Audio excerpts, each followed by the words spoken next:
Adică merge contrastul, nu? Dacă te uiți la cărămida asta de aici și negru de aici, eu zic că se vede bine. Și pe filmare de bine, bine. Și produsul e ce trebuie, că dacă produsul nu ar fi ce trebuie, oricât ai încercat să faci contrast, n-ai din ce, știi?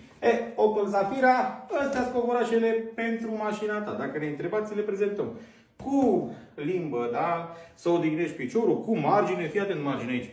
3-5 cm. Ce vrei mai mult de atât? Și materialul este foarte rezistent. Ai 3 ani garanție. Dacă îi se întâmplă ceva, ne dai un telefon și noi îți trimitem un set nou, gratuit, fără să te intereseze de ceva. Ce vrei mai mult de atât? Deci, îți trimitem, nu că stai că îți schimbăm doar pe ăla, că nu știu ce, că să te întrebăm, dar de ce s-a rupt, dar cum s-a întâmplat, dar cine a stat acolo. Nu. Ne-ai sunat, ne-ai zis, bă, mi s-a rupt. Când l-ai luat? Păi anul trecut. Bine, îți dăm gratuit un set nou.